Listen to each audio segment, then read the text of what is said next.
I talk to small business entrepreneurs a lot in my day-to-day work, and one story I find very common. Although they know they're going to have challenges finding financing, they know they're going to have difficulty with the tax burden that's laid on them, but the thing that surprises them the most when they get into business is the amount of time and resources they spend filling out paper for government.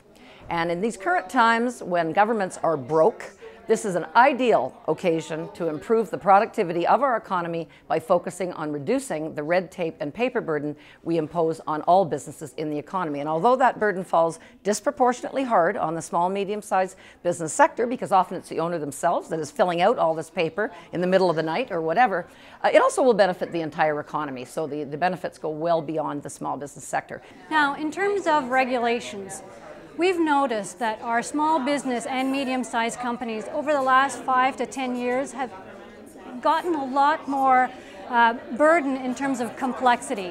Whether it is to open a small business account or a business account, the amount of time that is required for any money laundering regulations, or the amount of time that is required to fill out paperwork to do intra-provincial or into the United States type of selling their goods, it's really become very complex for them.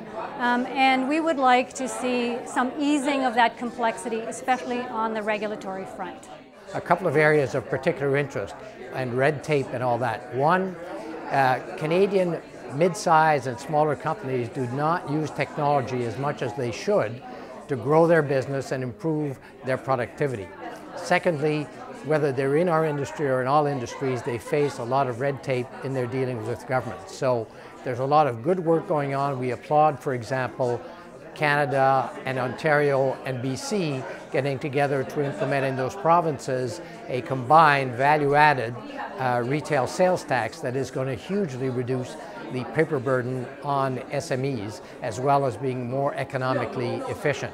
What we would like to see is the Canadian government digitize more of its own operations so that people, for example, who deal with the government, whether you're looking for a license or to get information, or whether you try to sell to government, instead of having to follow hugely onerous paper processes, if everything was digitized, the way it's done by the leading big private sector enterprises, for example, Walmart requires all its suppliers to be digitized, that makes those suppliers more efficient and it saves a lot of money to Walmart. We would like Canadian governments to do the same thing, completely automate how they deal with their suppliers, as well as automate how they deal with businesses to reduce their own cost of government and hugely reduce the burden and the costs of enterprises.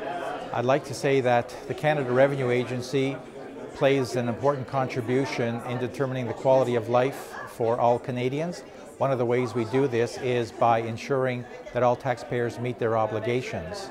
This necessarily will impose burden on all taxpayers, including small and medium-sized enterprises.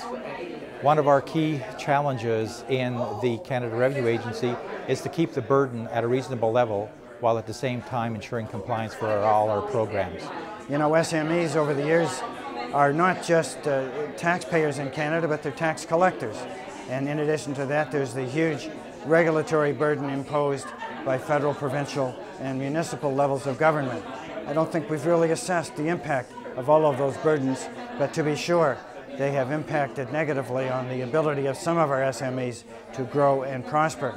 So I'm very pleased to be here to continue in this type of dialogue between government and the private sector in ways that we can come together, reduce those regulatory and taxation burdens so that our SMEs can prosper for the benefit of our whole Canadian economy.